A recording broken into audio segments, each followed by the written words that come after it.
Welcome to Tech Talk English. What is a metaphor?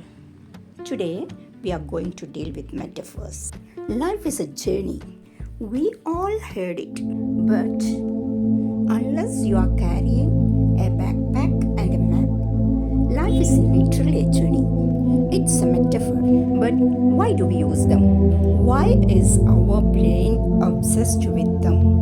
At its core, a metaphor is a bridge. It takes something we don't understand, an abstract feeling or complex idea, and anchors it to something we do understand. It's not just a poetic flourish, it's a cognitive tool. Don't confuse with its cousin, the simile. A simile says something is like something else. It's a polite suggestion, but a metaphor, it's a takeover. It says A is B. It forces your brain to merge two different worlds instantly. Neurologically, metaphors are fascinating. Research shows that when we hear a texture-based metaphor like he had a rough day, the part of our brain that perceives touch actually lights up.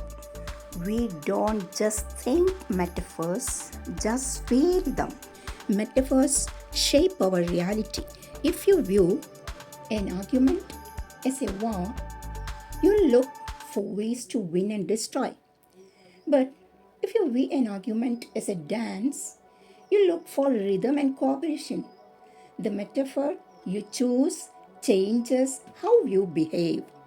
Some metaphors are so successful they die. We use them so often, we forget they are even metaphors.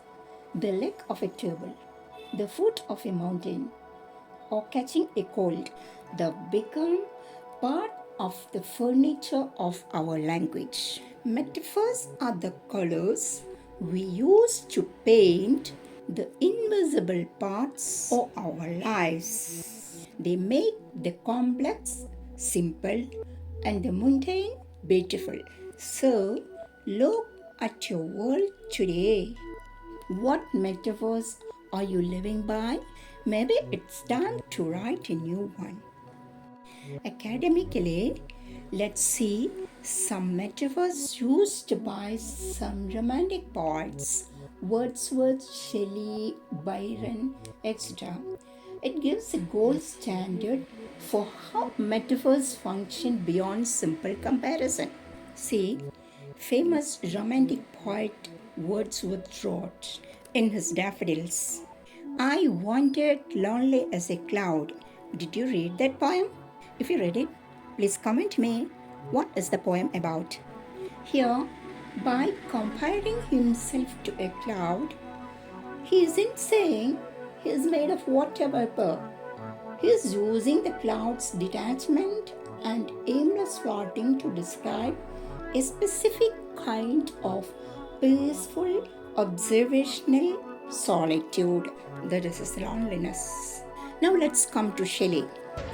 Shelley, in his Ode to West Wind, calls the wind as an unseen presence and a destroyer and preserver.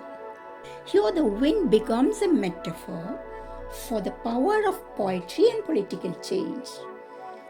Something invisible that can sweep away the old to make room for the new. I think you got the point. Here I come to Byron.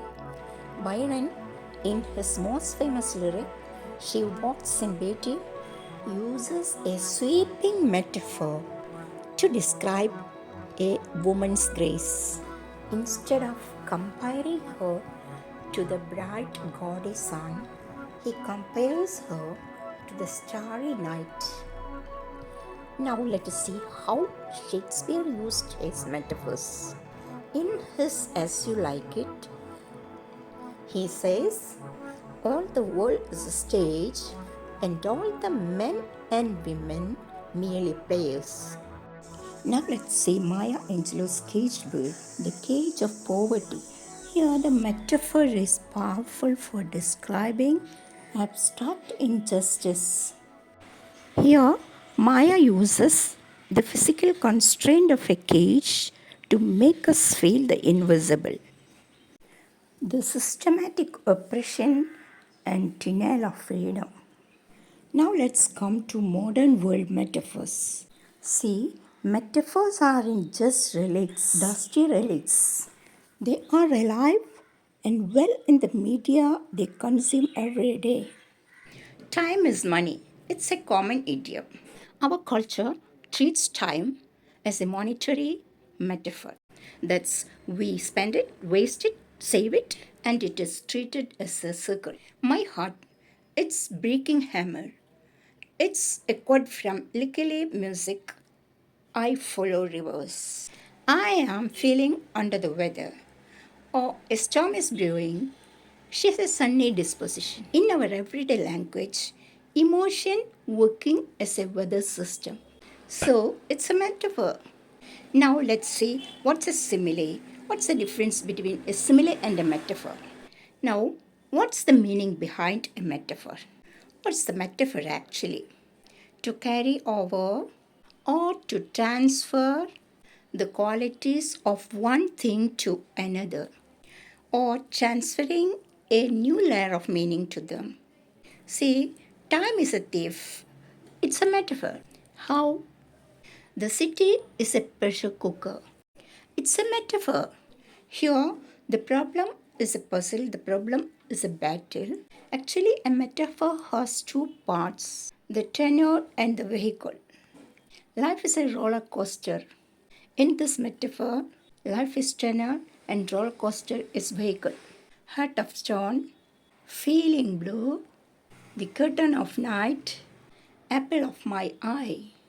All these are examples. Here you can see the difference between simile and metaphor.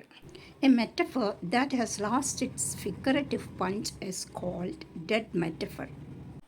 In toto, metaphor is a figure of speech, describes an object or action that is not literally true, but it explains an idea or a comparison. Comment here 2 or 3 metaphors of your own. If you like the video, share the video, like the video. If you are seeing the video first time, never forget to subscribe. Thanks for watching.